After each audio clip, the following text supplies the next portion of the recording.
The Calyx Imperial defense grid had monitored the galaxy without interruption for nearly 4,000 years. It had never triggered a full system alert. Until today. Without warning, every sensor array, deep space observatory, orbital fortress, and automated watch station erupted into synchronized alarms. Crimson warning lights spread across the Imperial network faster than thought, carrying a single message that no officer wanted to read. Unknown contact. Velocity, impossible. At the Outer Rim Surveillance Complex, Junior Technician Morvik stared at the tactical display in stunned silence. His 3 eyes scanned the data again, then a fourth time. The numbers refused to change. Something enormous was racing toward Imperial space at a speed that violated every known law of hyperspace navigation. It couldn't exist. It shouldn't exist. Morvik launched a complete diagnostic sweep across the station's sensor systems. Every array reported the same result. No malfunction, no interference, no error. His heartbeat quickened. "Commander," he called, struggling to keep his voice steady. "You need to see this." Commander Thielvac crossed the operations deck without haste, the calm confidence of 30 combat cycles evident in every step. She had faced pirate armadas, border wars, and stellar catastrophes without once losing her composure. She expected another rookie mistake. Instead, she looked at the screen, the color drained from her face. The unidentified object wasn't slowing down. It wasn't changing course. It was coming straight toward the Calyx Empire, and according to the computer's latest projection, whatever it was would cross the Imperial border in less than 9 minutes. For the first time in recorded history, the Empire's early warning network had detected something it could neither identify nor stop. She had seen pirates, rebels, and rival Empire fleets. Nothing ever rattled her. She glanced at the screen and her confidence wavered for just a moment. "What am I looking at?" she asked. "A single ship, Commander. But the power readings, they're higher than an entire battle fleet. The computer keeps flagging it as an error, but it's real. It's definitely real." Thivax pulled up the data on her own terminal. The ship was approaching at speeds that should have torn any normal vessel apart. The energy output suggested weapon systems that could crack planets, and it was heading straight for Imperial space, straight for the core worlds. "Send a hail," Thielvac ordered. "All standard frequencies. Identify yourself. State your purpose. All the usual protocols." The communications officer sent the transmission. They waited. Seconds turned into minutes. No response. The ship kept coming, maintaining its course with perfect precision. It ignored every attempt at contact. "Try again," Thielvac said. "Every language in the database, emergency frequencies, everything." Still nothing. The mysterious vessel continued its approach, cutting through space like a knife through water. Thielvac felt a cold sensation in her chest. In all her years of service, she had never seen anything like this. Ships always responded. Always. Even hostile forces would at least acknowledge contact, if only to issue threats or demands. "Get me Admiral Vexar," she ordered. "Priority channel right now."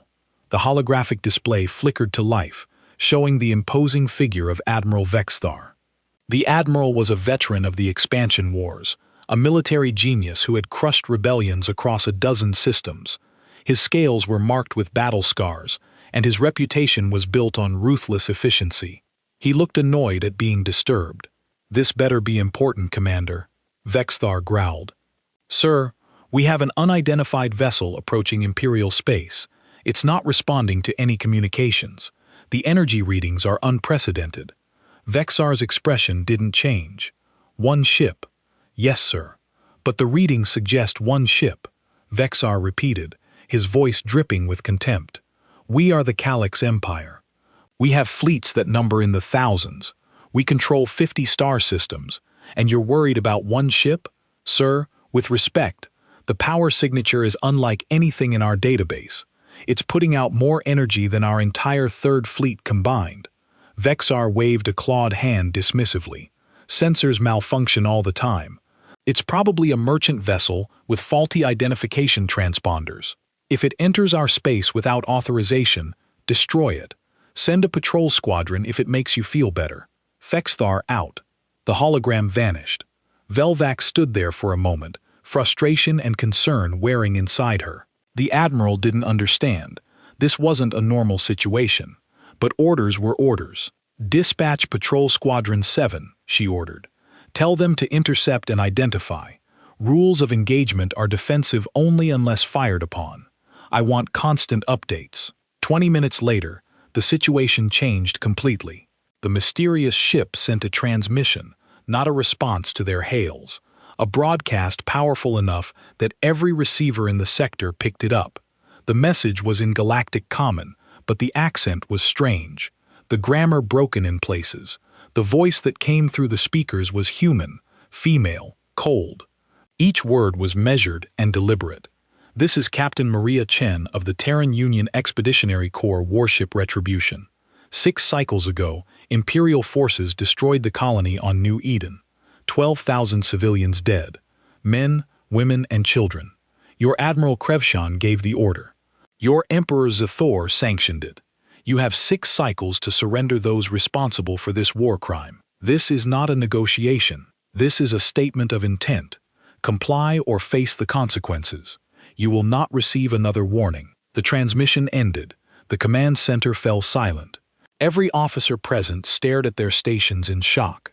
Terran, Morvik whispered. As in humans, but they're extinct. Everyone knows that. Thelvax's mind raced. Humans. She had heard the stories as a child, ancient legends about a species that once explored the galaxy. The tales varied wildly. Some said they were peaceful explorers who vanished mysteriously. Others claimed they were warriors who had fought in some great war and lost. Most scholars dismissed humans as myth or exaggeration, but knew Eden. Thelvax remembered the incident. 6 cycles ago, Imperial forces had been chasing rebel fighters. They traced them to a small, insignificant colony world on the edge of known space. Admiral Krevshan had decided the most efficient solution was to bombard the entire planet from orbit, kill the rebels and anyone helping them. The colony was wiped out in less than an hour. The Emperor had signed off on it without a second thought. Just another minor operation in the endless business of empire. No one had bothered to check who actually lived there. It was just listed as an unregistered colony. Probably smugglers or criminals, the report had said. No one important. Apparently, someone very important had lived there. Get me the Admiral again, Thelvax ordered. Now, and pull up everything we have on New Eden. Every scan, every report, everything. When Vexor's hologram appeared again, his expression had changed. He had heard the transmission, too. For the first time since Thelvax had known him, the Admiral looked uncertain. Humans, he said slowly. They're supposed to be gone. This one doesn't seem very gone, sir. Thelvax replied. What are your orders? Vexathar's face hardened. The uncertainty vanished, replaced by the cold confidence that had won him so many battles. We don't negotiate with terrorists. We don't surrender our own officers to foreign powers, and we certainly don't take orders from extinct species. Alert all defensive fleets. If this retribution crosses into Imperial space, we destroy it. Full mobilization. I want 3 battle groups at the border within the cycle. Sir, the power readings suggest I don't care what your sensors say, Commander. It's one ship. We have hundreds. The might of the CEX Empire is not threatened by a single vessel, regardless of its origin. We will crush it, and we will send a message to anyone else who thinks they can threaten us. Prepare for combat operations. That is all. The transmission ended. Thelvax looked at her crew. She saw fear in their eyes. Good. Fear kept you alert. Fear kept you alive. But she also saw something else.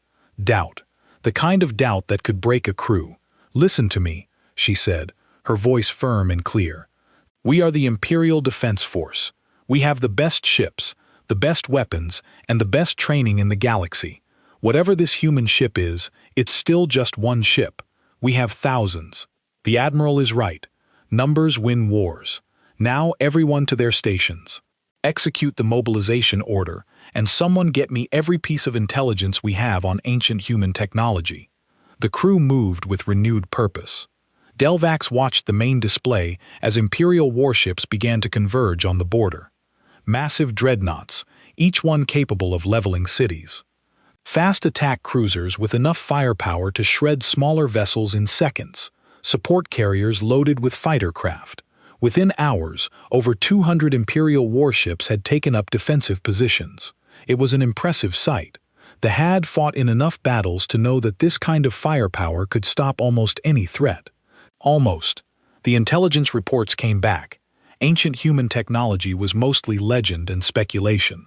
What little evidence existed suggested humans had been technologically advanced, possibly on par with the current galactic powers. But that was thousands of years ago if the legends were even true. Technology degraded. Knowledge was lost. Even if humans had survived somewhere, they couldn't possibly have maintained their capabilities, could they? Belvax pulled up the sensor data again. The retribution was still coming. It hadn't slowed down. It hadn't changed course. It hadn't done anything except maintain its steady, relentless approach toward the heart of the Empire. 6 cycles until it reached Imperial space. 6 cycles until they would find out if the legends were true. On the bridge of the retribution, Captain Maria Chen stood before the main view screen. Behind her, her crew worked in focused silence. Every person on this ship had lost someone on New Eden. Every single one. This wasn't just a military mission. This was personal. Chen's reflection stared back at her from the darkened screen. She looked tired. She felt tired. But she couldn't stop now. Wouldn't stop. Her daughter had been on New Eden. Sarah, bright, curious, full of life. She had chosen to join the colonial service to help build something new on the frontier. Chen had been so proud of her.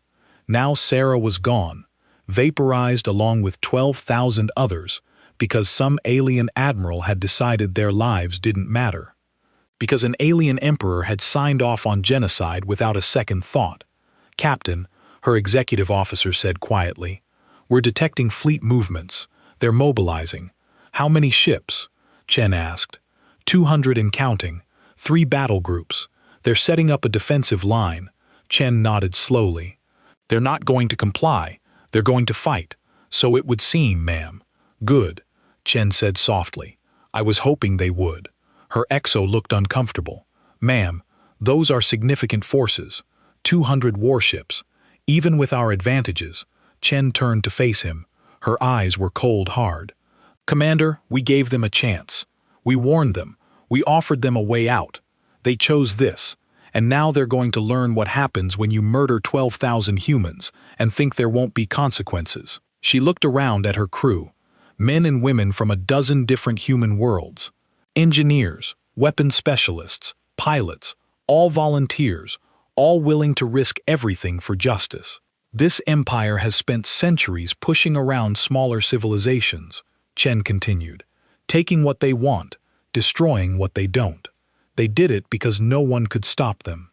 No one was strong enough, but we are. Humanity spent the last 1,000 years preparing for this moment. We watched, we learned, we built, and now we're ready. She activated the ship-wide communications. Her voice echoed through every corridor, every cabin, every station on the Retribution. "This is the captain.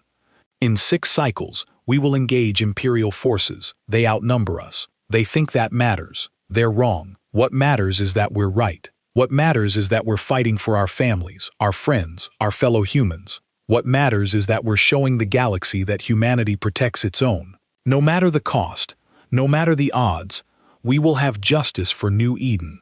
All hands battle stations. Chen out." The Retribution continued its approach. Behind the scenes, thousands of automated systems ran final checks.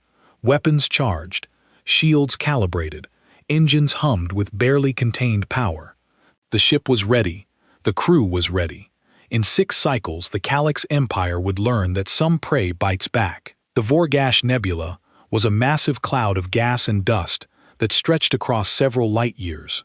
It was beautiful in its own way, with swirling colors that ranged from deep purple to bright orange. It was also the perfect place for an ambush. The nebula interfered with sensors, made long-range targeting difficult, and provided plenty of hiding spots for smaller craft. Admiral Vexithar had chosen this location carefully. 3 full battle groups waited here. Over 200 warships from massive dreadnoughts to fast attack cruisers. They were spread out in a formation designed to catch the human ship in a killing box. No matter which direction it came from, it would face overwhelming firepower from multiple angles. Vexthar stood on the bridge of his flagship, the Pride of Calyx. The dreadnought was 5 kilometers long, bristling with weapons. It had fought in 20 major engagements and had never been defeated. Around him, his crew worked with calm efficiency. These were the best officers in the Imperial Navy. Veterans all. Status report. Vexthar ordered. All ships in position, Admiral, his tactical officer reported.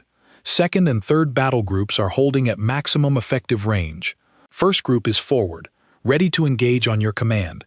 Fighter wings deployed and ready. 300 craft standing by for attack runs.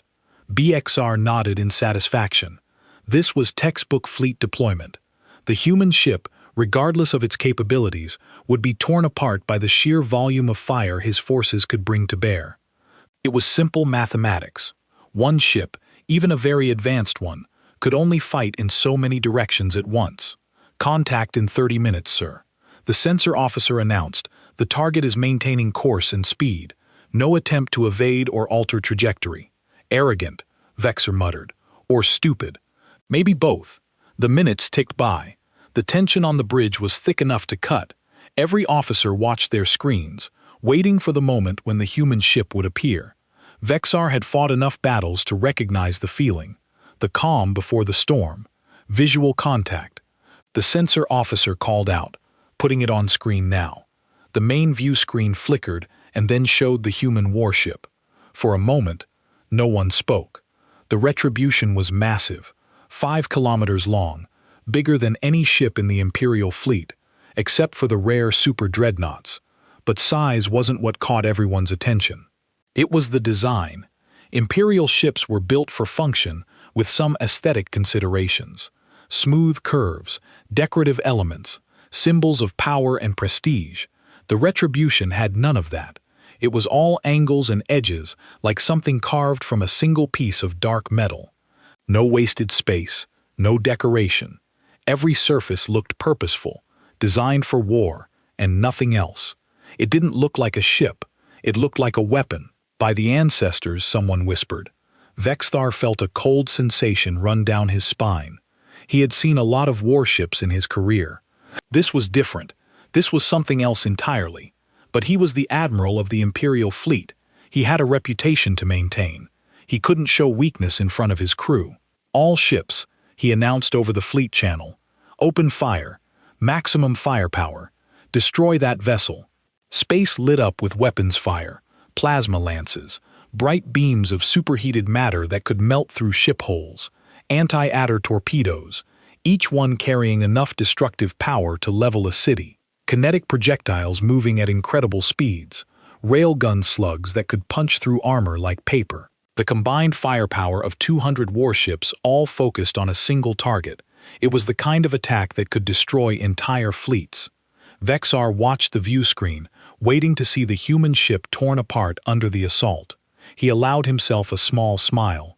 Whatever technology these humans had, it couldn't possibly withstand this. The smile died on his face. The Retribution shields absorbed everything. Every plasma lance, every torpedo, every kinetic round. The energy washed over the ship like water over stone. Vexar could see the shield shimmer and ripple as it dissipated the incoming fire. But it held. It more than held. The readings showed the shields weren't even at half capacity. That's impossible, the tactical officer said, his voice shaking. Nothing can withstand that much firepower. Nothing. Keep firing, Vexar ordered. Concentrate all fire on a single point. Overwhelm the shields. The Imperial fleet adjusted its targeting. All weapons focused on the forward section of the human ship. The barrage intensified. For several long seconds, it seemed like it might work. The shield flickered and pulsed under the concentrated assault. Then the Retribution returned fire. The human ship didn't have visible weapon ports. No turrets. No obvious gun emplacements. For a moment, Vexar thought maybe it couldn't fire back. Maybe it was just a heavily shielded transport or something. Then sections of the hull seemed to simply open. No hatches, no mechanical movement. The surface just flowed aside, revealing weapon systems underneath. It was like watching a living thing expose its teeth. The first weapon was something Vexithar had never seen before, a beam of pure white light that seemed to bend space itself. It struck one of the forward dreadnoughts. The ship's shields held for perhaps half a second. Then they failed. The beam continued through the ship like it wasn't even there. The dreadnought simply ceased to exist. No explosion, no debris. One moment, it was there. A 3-kilometer warship with a crew of 5,000. The next moment, nothing. Just empty space. What was that? Someone screamed. The Retribution fired again and again. Each shot was different. Beams of various colors. Projectiles that moved so fast they were almost invisible.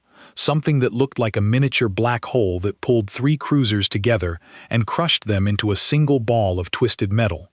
The Imperial fleet tried to scatter. Ships broke formation attempting to evade. It didn't help. The human ship's targeting was perfect. Inhumanly perfect. Every shot hit. Every shot killed. Warships that had survived dozens of battles were destroyed in seconds. "Deploy fighters," BXR ordered.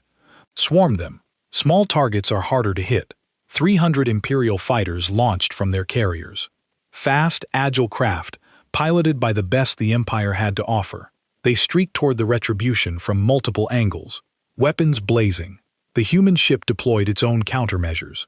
Small drones, maybe 2 meters across, poured out of launch bays. They moved with impossible speed and precision. Each drone locked onto a fighter and engaged. The dogfight was brief and brutal. Within 90 seconds, 270 fighters were destroyed. The remaining 30 broke off and retreated, their pilots in full panic. "Admiral, we've lost 40% of our fleet," the tactical officer reported. His voice was high and tight with fear. "Casualties are in the tens of thousands. We need to retreat now." Vexthar stared at the view screen.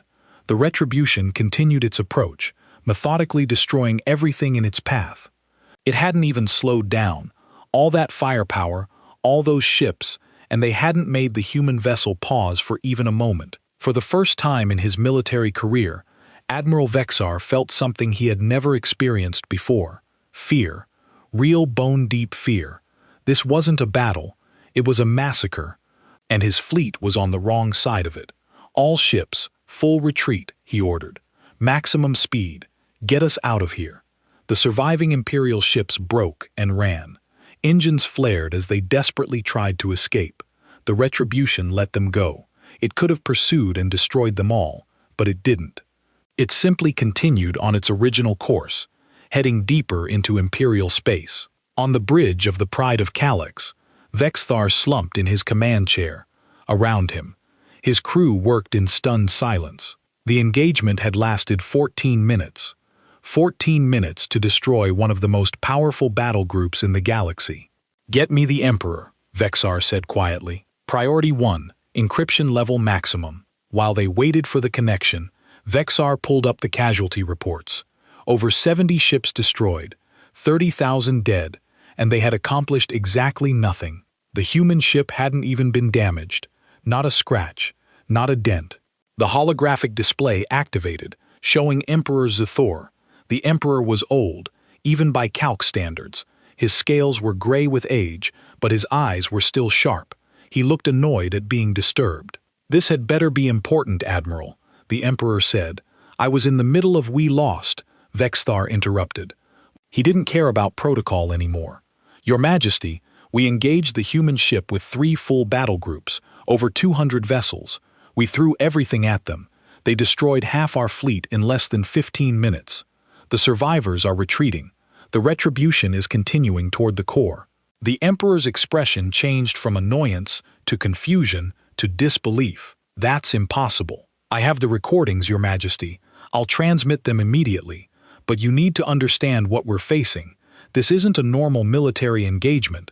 The humans have technology that's centuries ahead of ours. Their weapons, their shields, their targeting systems. Everything is beyond anything we've encountered. One ship did this, one ship. The Emperor was silent for a long moment, his mind clearly working through the implications. When he spoke again, his voice was harder, more controlled. "What are you suggesting, Admiral? We need to negotiate. Give them what they want. Admiral Krevshan and whoever else was responsible for the New Eden incident. Hand them over. Make reparations. Whatever it takes to stop this." "Absolutely not," the Emperor snapped. "We do not bow to threats. We do not surrender our own people to foreign powers. I am the Emperor of Calix. I will not show weakness." "Your Majesty, please," BXR said, and he hated the pleading tone in his own voice. "We cannot fight them. We don't have the capability. They will reach the core. They will reach Calc Prime.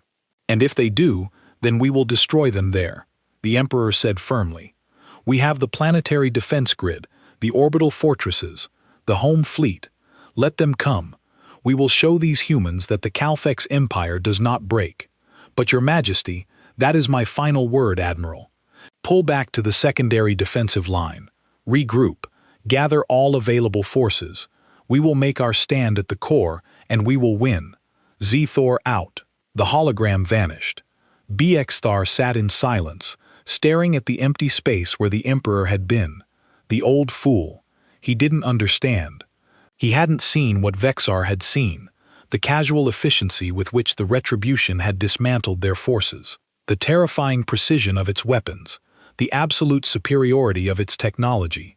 This wasn't going to end well. Vexar knew that with absolute certainty, but he was a soldier. He followed orders, even orders that would lead to disaster. Across the galaxy, news of the engagement spread like wildfire.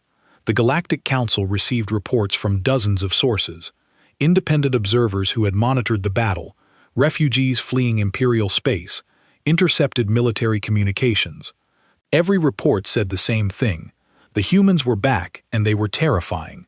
In the council chambers, representatives from 100 different species watched the battle recordings in shocked silence. They saw the Retribution tear through Imperial forces like they were made of paper. They saw weapons that bent physics itself. They saw a single ship accomplish what would take entire fleets to achieve. "This changes everything," the Vraxian ambassador said quietly.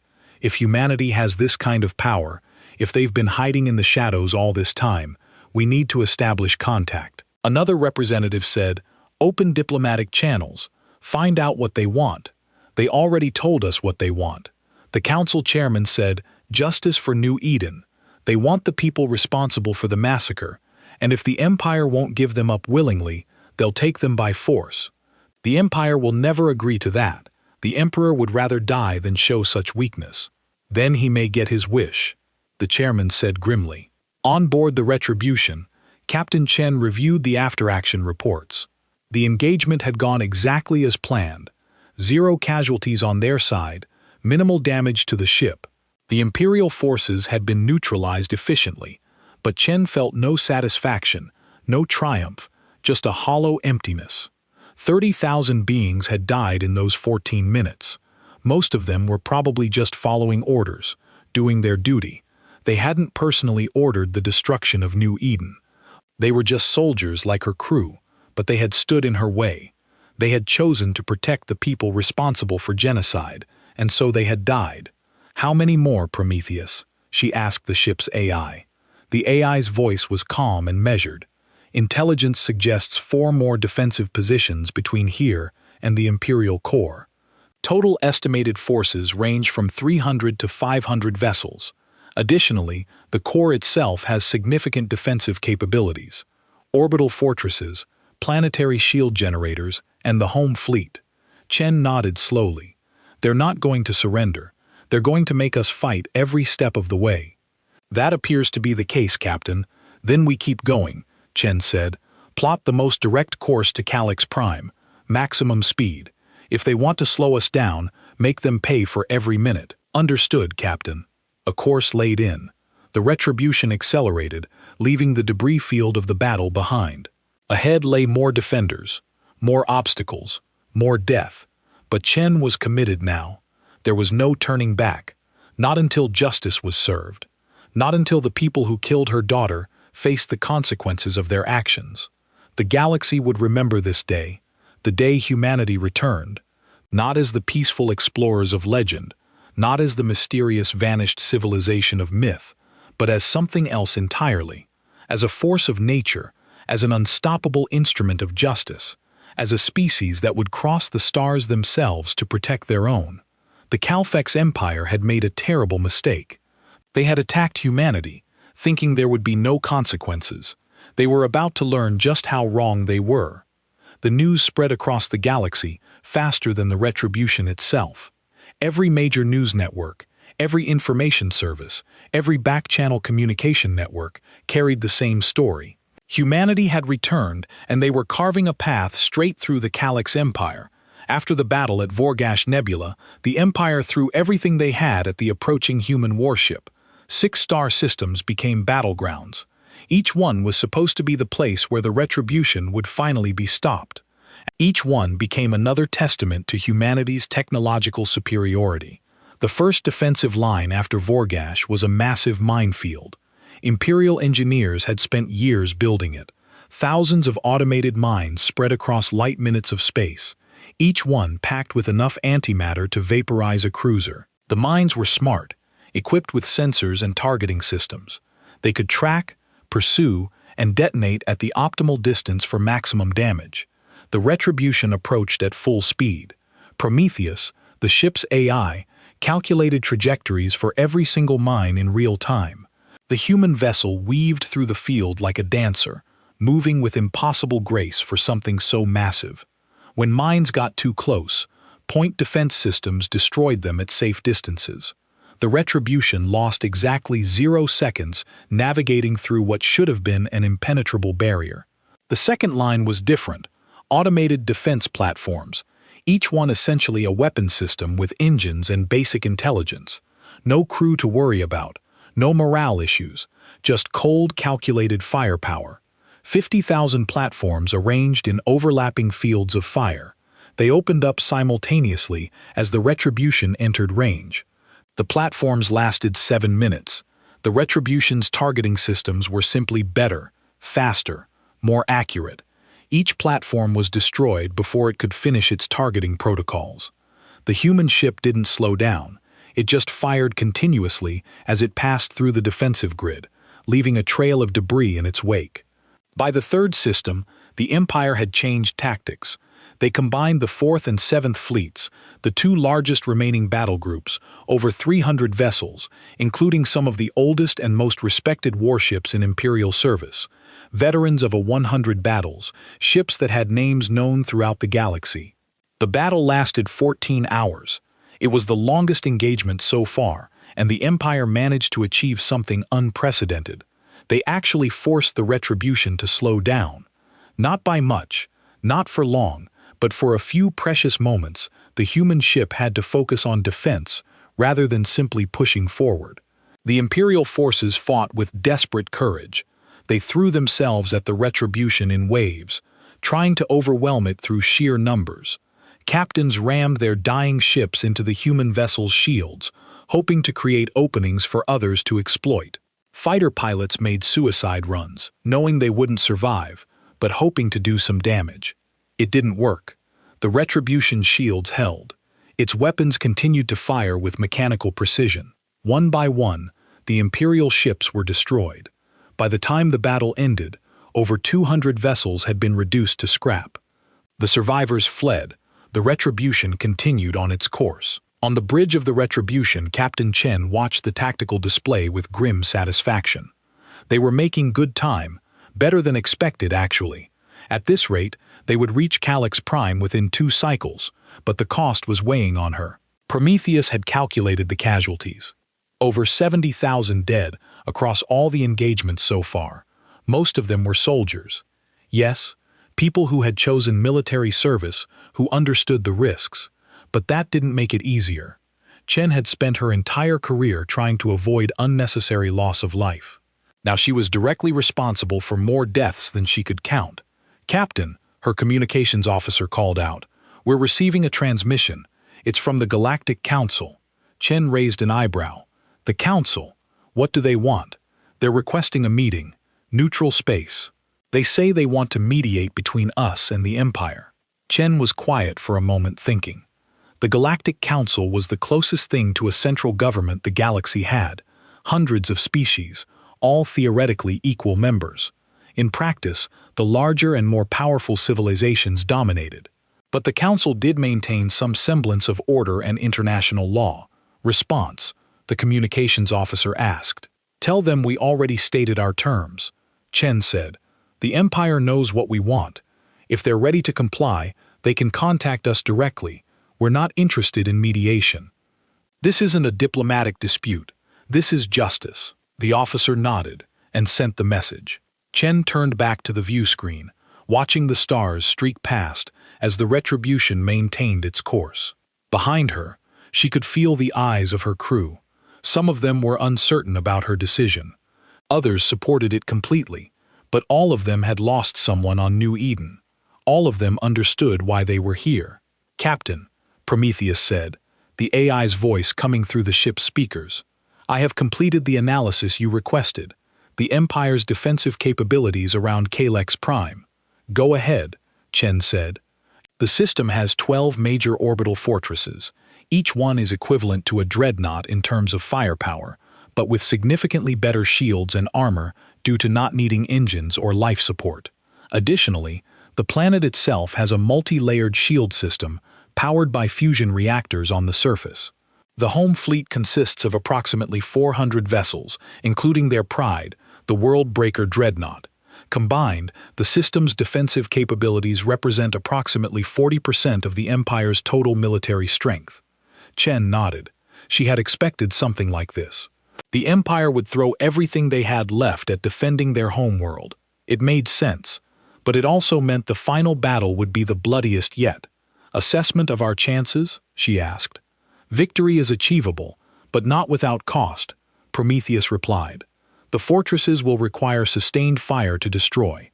The planetary shields will take time to penetrate. During that period, we will be exposed to concentrated fire from multiple directions.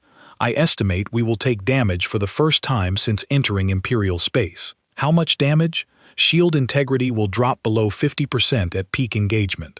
Hull damage is possible, but unlikely. Casualty projections for our crew range from 0 to 15%, depending on variables. Chen felt a chill run through her crew, her people, the ones who had volunteered for this mission, who trusted her to bring them through safely. 15% casualties meant potentially 200 dead, 200 more families grieving, 200 more names on the memorial wall.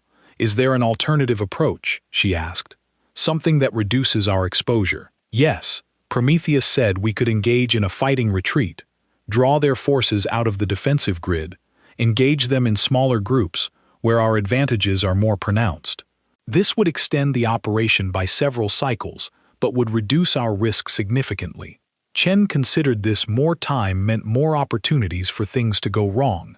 It meant more time for the Empire to prepare, to call in reinforcements from outlying territories. But it also meant a better chance of bringing everyone home alive. Before she could respond, the communications officer spoke up again. Captain, we have another transmission. This one is from inside the Empire. It's encrypted, but the AI has decoded it. What does it say? The officer looked uncomfortable. It's from a group calling themselves the Reform Movement. They claim to be Imperial citizens who oppose the Emperor's policies. They're offering to help us. They say they have information about the defensive grid's weaknesses. Chen frowned. It could be a trap. It could, her executive officer agreed. But they're also transmitting files, technical specifications, shield frequencies, patrol schedules. If this is fake intelligence, it's very detailed fake intelligence. Prometheus. Analyze the data. Cross-reference with what we already know. Look for inconsistencies or obvious traps. Working, the AI responded. Seconds passed. Analysis complete. The information appears legitimate. It matches known patterns and fills in gaps in our intelligence. The probability of this being accurate data is 87%. Chen leaned back in her chair, thinking, if this was real, it changed everything. With detailed knowledge of the defensive grid, they could exploit weaknesses, reduce their exposure, minimize casualties on both sides. But if it was a trap, they could be walking into a disaster. Send a response, she said. Finally, tell them we're interested, but we'll verify everything they give us independently before we act on it, and make it clear that if this is a setup, they won't like the consequences. As the message was sent, Chen stood and walked to the view screen. Outside, the stars continued their endless dance. Somewhere out there, the Empire was preparing for the final battle, fortifying their positions, planning their strategies, gathering their courage for one last stand. Chen thought about the people who would die in that battle. Imperial soldiers, following orders, her own crew doing their duty, civilians caught in the crossfire, all because one admiral had made a terrible decision and one emperor had refused to face the consequences. She pulled up a file on her personal terminal. Images from New Eden taken before the bombardment. Sarah's last messages. Videos of the colony showing normal people living normal lives. Farmers, teachers, engineers, families. All gone now. All turned to ash and memory. "This is for you, baby," Chen whispered to the image of her daughter. "For you and everyone else they killed. I'm going to make sure they answer for what they did. I promise." Behind her, the bridge crew continued their work. They were professionals, every one of them. They knew their captain was grieving, but they also knew she would never let personal feelings compromise the mission. Chen had that reputation. Fair but firm, compassionate but competent. She cared about her crew, but she never forgot the objective. "Captain," the sensors officer called out. "We're approaching the 4th defensive line. Multiple contacts. Looks like another fleet group." Chen turned from the view screen and returned to her command chair. Personal time was over. It was time to be the captain again. How many ships? 67 confirmed contacts. Mix of cruisers and destroyers. They're forming a defensive sphere around a central station. What kind of station? Scanning now. It appears to be a weapons platform. Massive energy signature. Possibly some kind of super weapon. Chen leaned forward. A super weapon that was new. The Empire had apparently decided that conventional tactics weren't working. Time to try something different. Prometheus analysis. The station is drawing power from a nearby star. The AI reported energy levels are consistent with a directed plasma cannon. If fired, it would deliver approximately 10 times the destructive force of a standard antimatter weapon. However, charging time is estimated at 43 minutes. They would need to hold us in place long enough to complete the charge sequence. "Can it hurt us?" Chen asked. "Our shields would be compromised.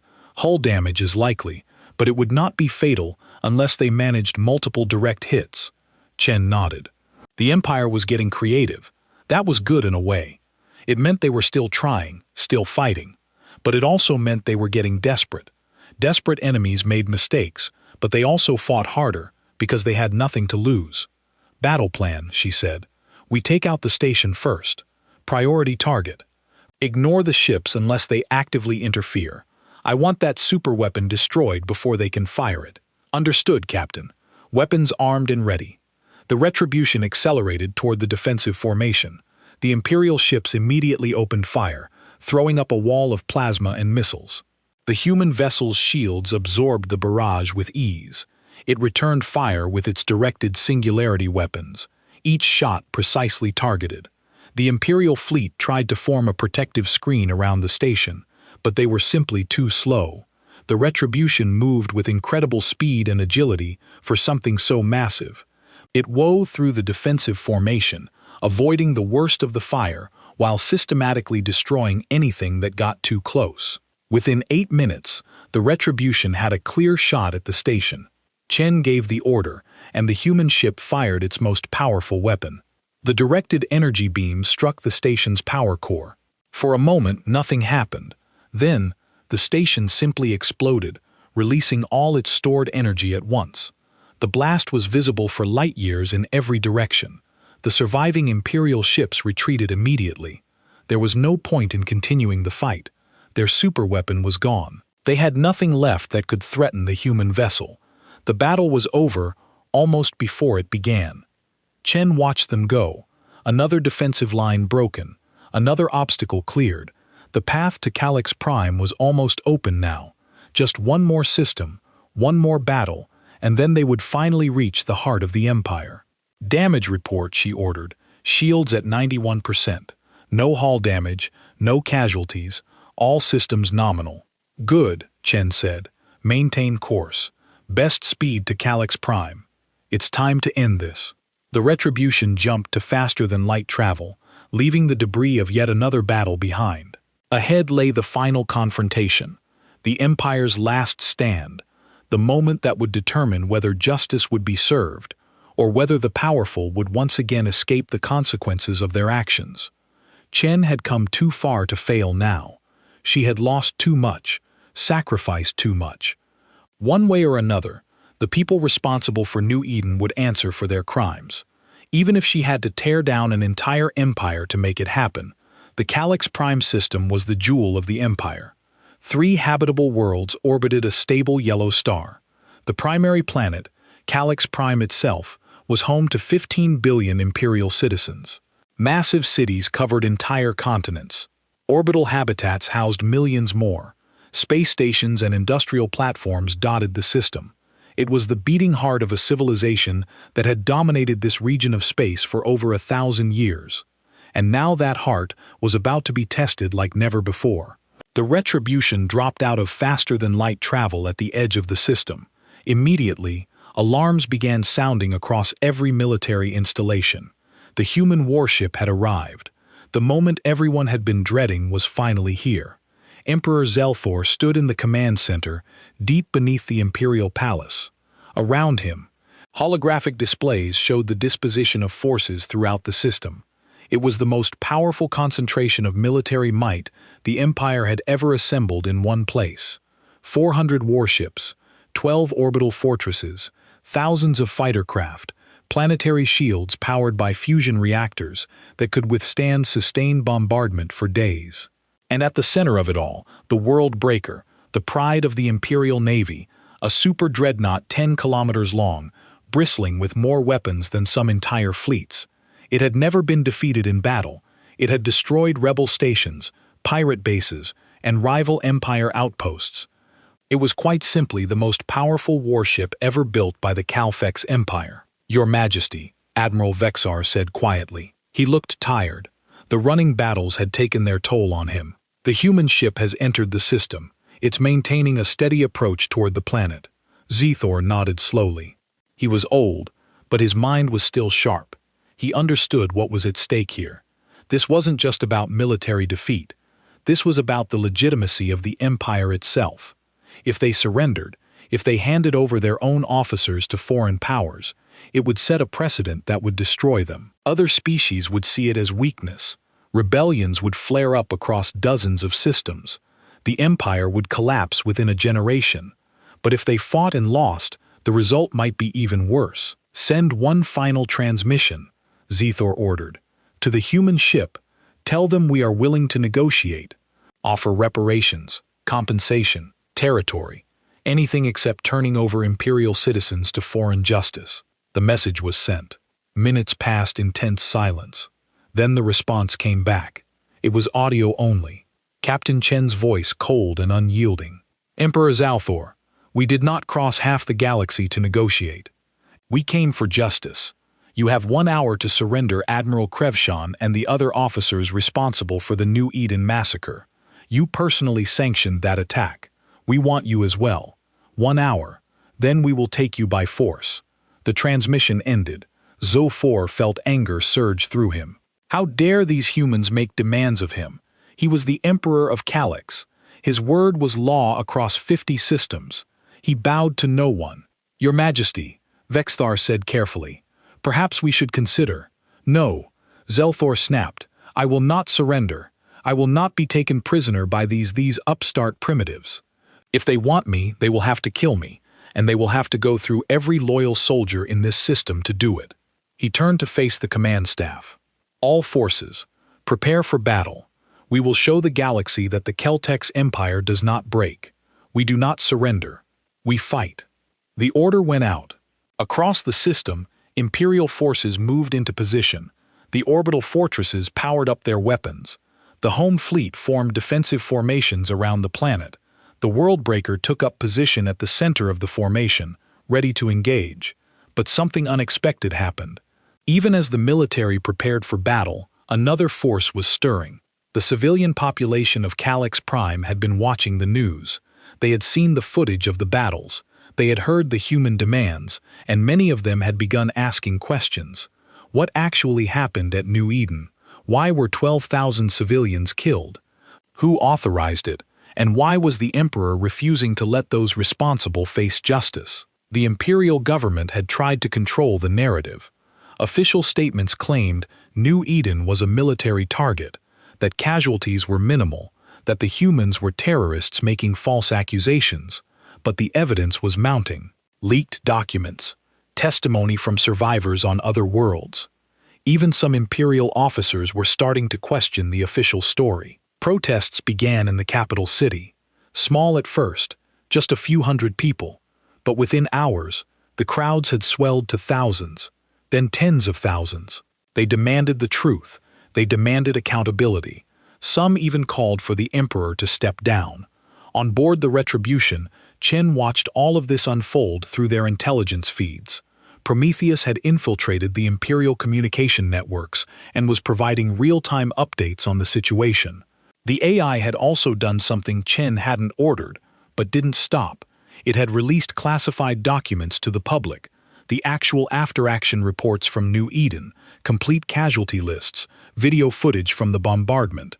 The truth was out there now. The Empire couldn't hide it anymore. 12,000 civilians dead. Men, women, children, farmers and teachers, and engineers, people who had never held a weapon, never threatened anyone, murdered because they were in the wrong place at the wrong time. Murdered because an admiral decided it was more convenient to kill everyone than to sort out who was actually guilty. "Captain," her executive officer said, "the hour is almost up. Orders." Chen looked at the tactical display. The Imperial forces were formidable. This would be the hardest battle yet. People would die. Maybe some of her crew. Definitely a lot of Imperial soldiers and sailors who were just doing their duty. "All weapons, prepare to engage," she ordered. "But remember the rules of engagement. Military targets only. If a ship surrenders or breaks off, let it go.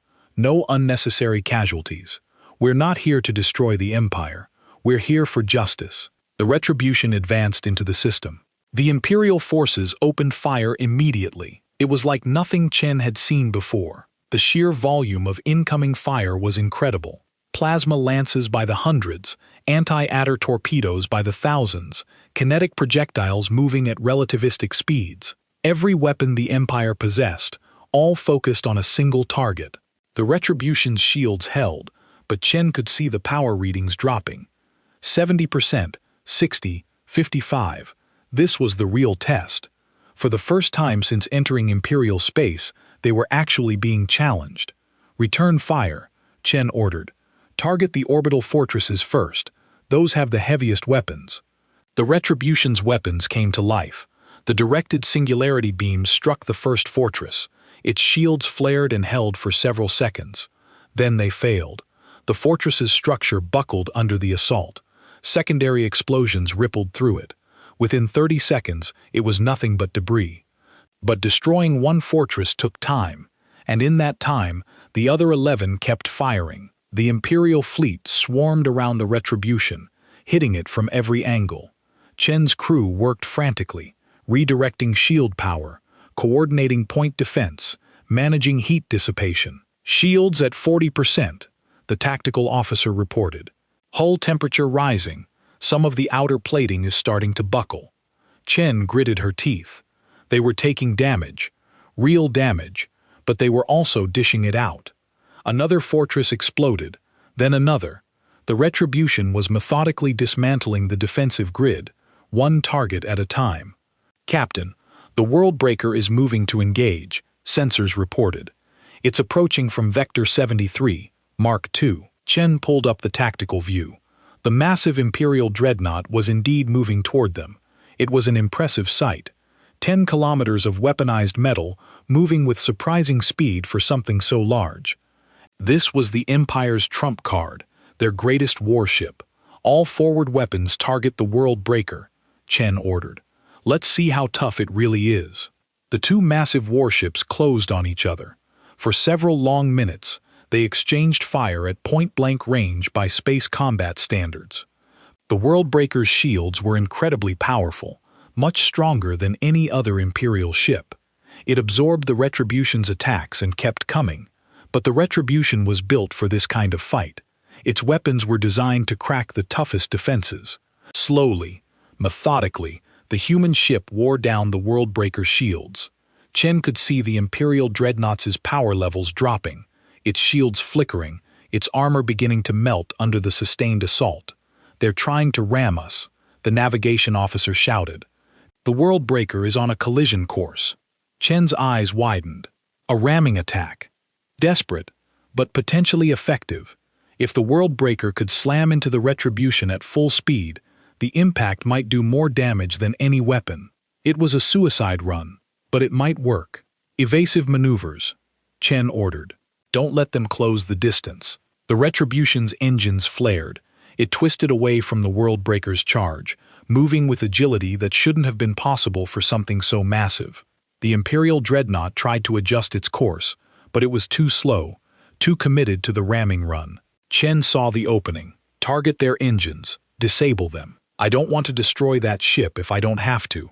The Retribution's weapons fired with pinpoint precision. Beams struck the Worldbreaker's engine section. Explosions rippled across the massive Dreadnought's stern. Its engines sputtered and died. The ship lost momentum, drifting helplessly in space. It was still alive, still armed, but it couldn't maneuver, couldn't pursue. Chen had shown mercy. She had disabled the Empire's greatest warship without destroying it, without killing its crew. It was a message. She could have obliterated them all, but she chose restraint. The remaining Imperial forces saw what happened, saw their pride and joy crippled. Some ships continued fighting. Others broke off, retreating to safer distances. The morale was breaking. The will to fight was crumbling. "Captain, we're receiving transmissions from multiple Imperial ships," the communications officer reported. "They're requesting permission to stand down. They don't want to continue the engagement." Chen felt relief wash over her. "Granted, any ship that withdraws will not be fired upon. Make that clear." Dozens of Imperial warships broke formation and retreated. Some headed for the outer system.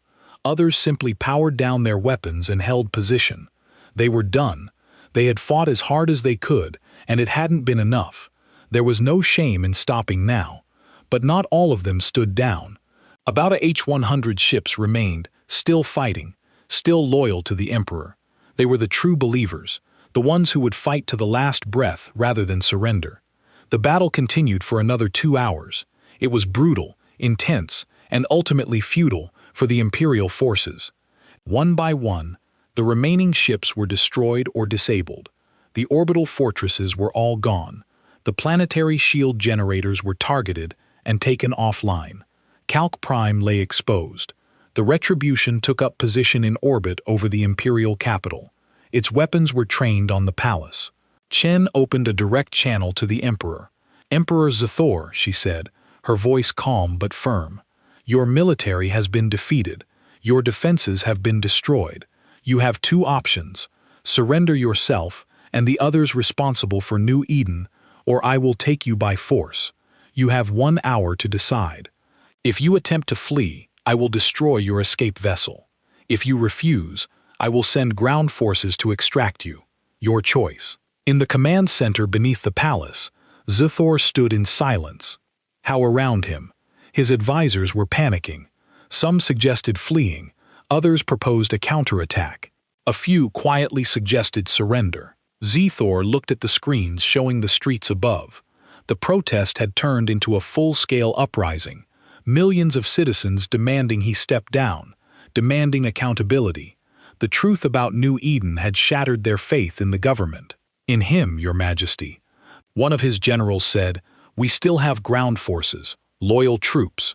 We can fortify the palace, make them pay for every meter." Zor shook his head slowly. "No, no more fighting. I've seen enough death. If I continue to resist, they'll bombard the palace. How many civilians would die? How much of the capital would be destroyed?" He looked at his advisors. "I made a mistake. New Eden was a mistake. I thought it was just another military action. I didn't ask enough questions. I didn't care enough about the details. And now 12,000 civilians are dead, and an unstoppable human warship is parked over my capital. He straightened his robes. Send a message to Captain Chen. Tell her I will surrender myself.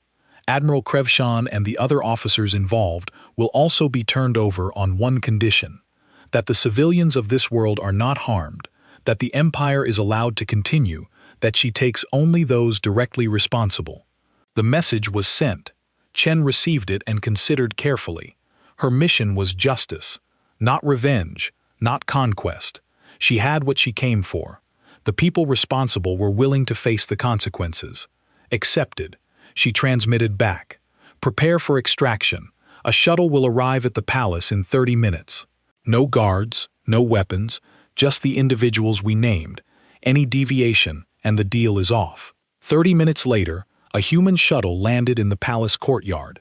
Zodor walked out, followed by Admiral Krevshan and 71 other officers and officials. They boarded the shuttle without resistance. It lifted off and returned to the Retribution. As soon as the prisoners were secured, Chen gave the order to withdraw. The Retribution's mission was complete. Justice would be served. The galaxy would see that actions had consequences, that even emperors were not above the law. On Calx Prime, the citizens watched the human warship depart. Some cheered, others stood in stunned silence. Their emperor was gone. Their military was shattered, but they were alive. The humans could have destroyed them all, but they had chosen mercy. Within hours, a provisional government formed.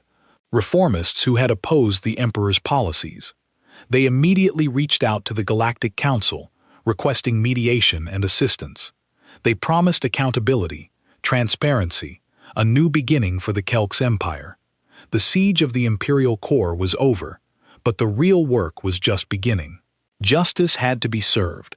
The galaxy had to heal, and humanity had to decide what role they would play in this new era. The Galactic Council convened an emergency session on the neutral world of Vexera. Representatives from over 200 species filled the massive chamber. It was the largest gathering in Council history. Everyone wanted to witness what would happen next. The trial of an emperor. Sailor and the other prisoners were brought into the chamber in restraints. No one had ever seen an emperor treated this way. It was shocking, disturbing, but also somehow right. The laws that governed ordinary citizens had to apply to the powerful as well. Otherwise, what was the point of having laws at all? Captain Maria Chen stood at the witness podium. She had been asked to give testimony about what happened at New Eden, about what she had found, about why humanity had taken such drastic action. She took a deep breath and began to speak. Her voice was steady, but everyone in the chamber could hear the pain underneath.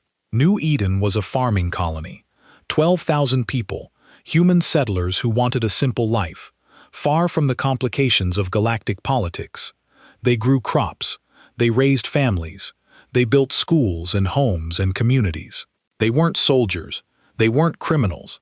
They were just people trying to live their lives. She pulled up holographic images. The colony before the attack. Farms stretching to the horizon. Children playing in parks. Markets full of life and color. Then the images changed. Orbital bombardment footage. Plasma strikes turning everything to ash. Cities vaporized in seconds. The land scorched and blackened. Admiral Krevshan decided that the most efficient way to eliminate a handful of rebel fighters was to destroy the entire colony. He didn't try to evacuate civilians. He didn't give warnings. He just opened fire. 12,000 people died in less than an hour. My daughter was one of them. Sarah Chen. She was 23 years old. She was a teacher. She taught children how to read. Chen's voice cracked slightly, but she continued. Emperor Zathor was presented with the operation plan. He signed off on it without question, without review. He didn't care about the details. He didn't ask how many civilians would die. He just approved it and moved on to the next item on his agenda. She looked directly at Zathor. The old emperor met her gaze but said nothing. This wasn't a military operation. It was murder, mass murder, and it was done casually, without thought, without remorse. That's why we came. That's why we crossed half the galaxy. Because if we don't stand up for our own, if we don't demand justice when our people are killed, then what are we? What kind of civilization would we be? The chamber was silent when she finished.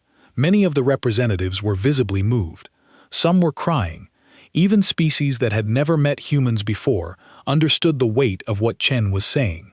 This wasn't about one species versus another. This was about right and wrong, about justice and accountability. The council chairman of Rexian named Terrell spoke next. Emperor Zithor, you are accused of sanctioning the murder of 12,000 civilians. How do you plead? Zor stood slowly. His scales looked duller than they had before. He had aged visibly in the short time since his capture. When he spoke, his voice was quiet but clear. Guilty, he said. The words seemed to echo through the chamber. I am guilty, not because I intended to kill civilians, not because I woke up that day planning mass murder, but because I didn't care enough to ask questions. I trusted my military advisors. I signed off on operations without reviewing the details. I was lazy, careless, and 12,000 beings died because of it. He looked at Chen. Captain Chen, I cannot undo what was done. I cannot bring back your daughter or anyone else who died that day. All I can offer is this. I am sorry. Truly, deeply sorry. It is not enough. It will never be enough. But it is all I have. Chen felt tears on her cheeks. She hadn't expected that. An apology. Genuine remorse. It didn't change anything. Sarah was still dead. New Eden was still destroyed. But it was something more than she had expected from an emperor. The trial continued for days. Evidence was presented. Witnesses testified. The full scope of what happened at New Eden was laid bare for the galaxy to see. When it finally ended, the council reached its verdict. Guilty. All 73 defendants were found guilty of war crimes. The sentence was imprisonment, not execution. Chen had argued for that specifically. She wanted them to live, to spend years thinking about what they had done, to face the consequences every single day. Death would be too easy, too quick. The prisoners were transferred to a human penal facility, a place where they would be kept secure, but treated humanely. Chen had made sure of that too.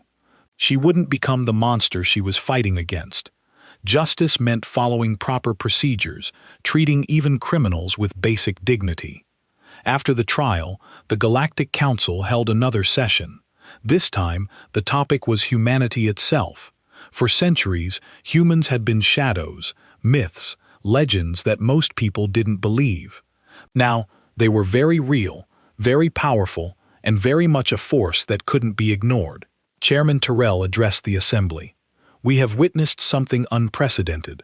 A single human warship crossed Imperial space and defeated one of the galaxy's major powers. They did it without conquering, without occupation. They came for justice and left when justice was served. The council must decide how to respond. There was much debate. Some species were afraid of humanity's power. Others were impressed by their restraint. Finally, a proposal was made. Invite humanity to join the Galactic Council. Give them a voice in galactic affairs. Recognize them as equals. The vote was overwhelming. 347 species voted in favor. Only 12 voted against. Humanity was formally invited to join the council. Chen received the invitation on board the Retribution. She stood on the bridge reading the message. Her executive officer looked at her expectantly. What will you tell them, Captain? Chen thought about it. Humanity had been watching the galaxy for so long, learning, preparing, waiting for the right moment to reveal themselves. Maybe this was it. Maybe it was time to step out of the shadows to join the community of civilizations to help build something better. Send a response, she said. Tell them we accept, but make it clear that we're joining on our own terms. We'll participate. We'll cooperate, but we won't be pushed around. We won't allow injustice to go unchallenged. The galaxy just learned what happens when you attack humanity. Let's make sure they remember that lesson. The message was sent. Within hours, the news spread across the galaxy. Humanity was joining the Galactic Council. A new era was beginning. An era where the old rules might not apply anymore. Where even the powerful would have to answer for their actions.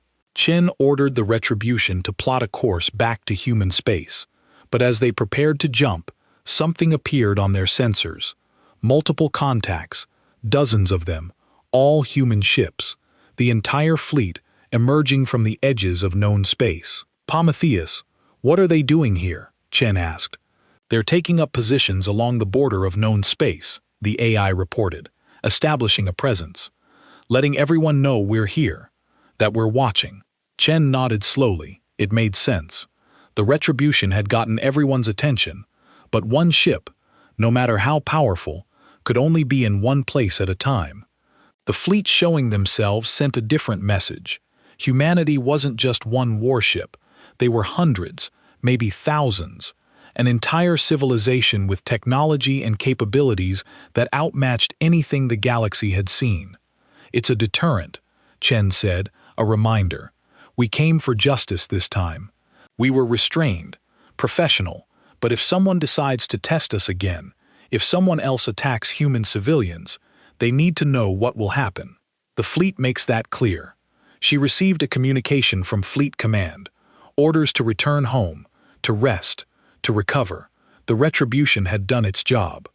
Now it was time for diplomats and politicians to do theirs, to build relationships, to establish trade, to integrate humanity into galactic society. But before they left, Chen had one more thing to do. She plotted a course to the New Eden system. It was a detour. It would add several days to their journey, but she didn't care. She needed to go back to see the place where it all started, where her daughter had died. The retribution dropped out of faster-than-light travel at the edge of the system. New Eden hung in space ahead of them. The planet was still scarred from the bombardment. The atmosphere was slowly recovering, but it would take decades before anything could live there again. Chen stood at the view screen, looking at the dead world. So much life, so much potential, all gone, but it wouldn't be forgotten. Plans were already underway to rebuild, to create a memorial, to ensure that future generations would know what happened here and why it mattered. I did it, Sarah, Chen whispered. I got justice for you, for all of you. They're going to pay for what they did, and the galaxy is going to remember. No one will forget New Eden. No one will forget what happens when you attack humanity. She pulled out a small data chip. It contained all of Sarah's messages, videos, photos, everything Chen had left of her daughter.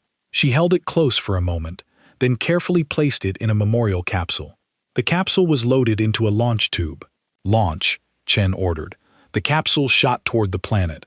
It would land near the site of the old colony. It would remain there as a marker, a testament, a promise that the dead would not be forgotten. Chen turned away from the view screen. Her eyes were wet, but she felt a sense of peace she hadn't experienced in months. The mission was complete. Justice had been served. Sarah and the others could rest now, knowing their deaths had meant something, that their sacrifice had changed the galaxy. Set course for home, she ordered. Maximum speed. I think we've earned a rest. The Retribution's engines flared. The ship jumped to faster-than-light travel, leaving New Eden behind. But across the galaxy, hundreds of other human warships remained. Silent sentinels on the borders of known space, watching, waiting, making sure everyone remembered the lesson. Humanity protects its own. Attack us, and there will be consequences. Justice will be served.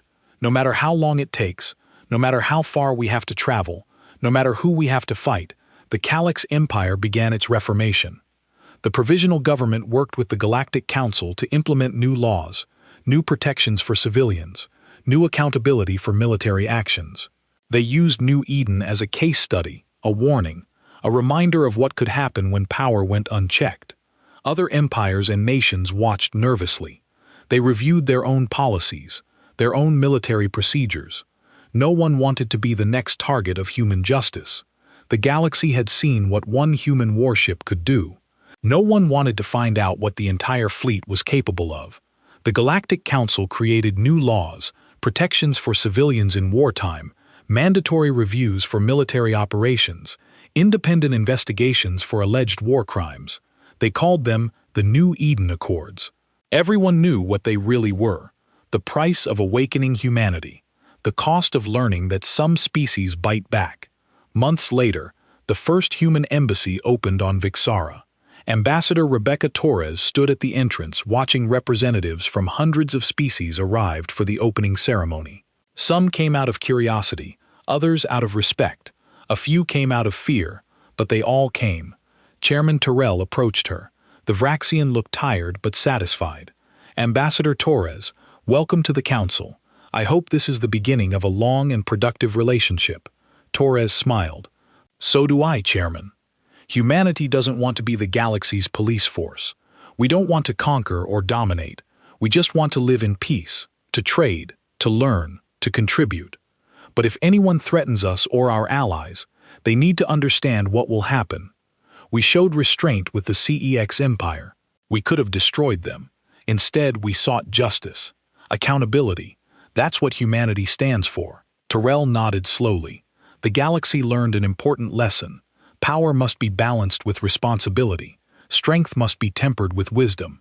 I believe humanity will help us remember that. They walked into the embassy together, surrounded by representatives from across the galaxy. A new era was truly beginning. An era where justice mattered, where accountability wasn't optional, where even the powerful had to answer for their actions. And somewhere in deep space, the Retribution sat in dock for repairs and maintenance. Captain Maria Chen had retired. She had done what she set out to do.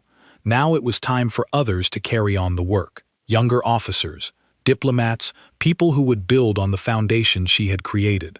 But the ship remained ready, its weapons maintained, its systems updated, its crew trained. Because the galaxy was a dangerous place, and sometimes justice required more than words. Sometimes it required action, decisive, overwhelming action. Humanity had returned to the galactic stage. They had shown their strength, their technology, their willingness to fight for what was right. But they had also shown restraint, mercy, the ability to stop when the objective was achieved. The galaxy would never forget the Retribution, the warship that crossed an empire to deliver justice, the symbol of humanity's return, the proof that some species, when pushed back harder than anyone expected.